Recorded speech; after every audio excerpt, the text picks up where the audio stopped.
Happy Yanga Day, sema mwakani tena. Sema mwakani tena. Ni klabu bora Afrika. Young Africans ina mifumo bora ya kiuendeshaji na utawala.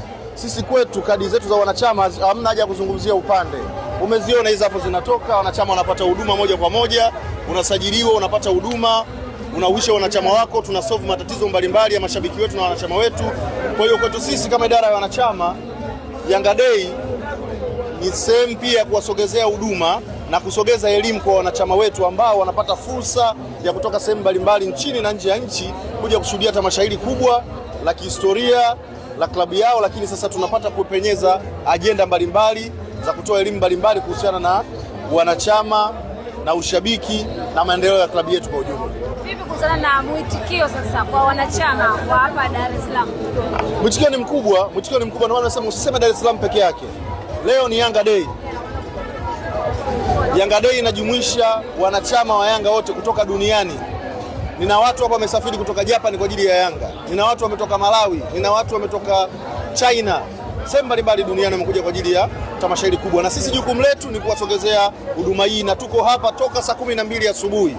Na toka saa 12 asubuhi tuweza kuvuna zaidi ya wanachama 600 ambao ni wapya. Leo toka saa 12 tuko hapa na tutakuwepo mpaka mwisho wa tamasha. Sisi leo hautatuona kule ndani, utatuona hapa tukitoa huduma kwa wanachama.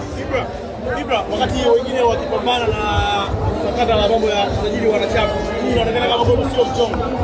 Hii imekaaje na pia mnatarajia hapa kusajili wanachama wangapi kwenye siku ya leo? Kwanza kabisa sisi swala la kusajili wanachama kwetu sio ajenda. Ajenda ni namna gani tunaendelea kuboresha huduma kwa wanachama ambao tuko nao na kuwageuza kuweza kuwa msingi wa kuongeza kipato kwenye klabu yetu. Ndio maana umeona sasa hivi, jana nyinyi mashahidi toka juzi, tumezindua jezi, tuna wanachama wa daraja la Black Card, umeona tunawapa huduma kwa kupitia wasaidizi wetu maalum. Kwa hiyo sisi kwetu mambo ya wanachama, issue za kadi sio zetu. Hatuchagui sisi zitapita kwa mwenyekiti, sijui upande wa mwekezaji, hizo sio shida za Young Africans. Ndio maana tunasema ukiambiwa ubora wa Young Africans, unatakiwa upime kwenye engo zote. Usiupime tu kwamba Young Africans leo haikufanya eneo hili vizuri, haikufanya hili. Young Africans imejizatiti kwenye maeneo yote, likiwemo hili eneo mama la wanachama wake ambalo ndo nguzo mama kwenye mafanikio ya klabu yetu. Lakini la pili, umesema kwamba tunatarajia wanachama wangapi. Sisi leo hapa tuko kutoa huduma, sio kwa matarajio.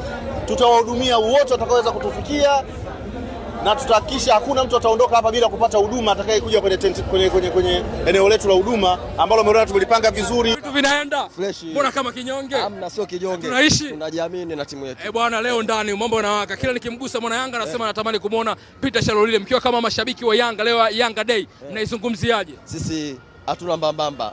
Sisi sio sisi tu, hata washabiki wa Yanga wa Simba wanapenda mwenyewe kumuona Peter Shalulile akiwa anacheza pale. Kabisa. Na tuna surprise kubwa hapo ya ndani huko. Kwa hiyo sisi hatuna mbambamba, ushindi kama kawaida, timu yote itakojigusa kama 5. Haina noma bwana.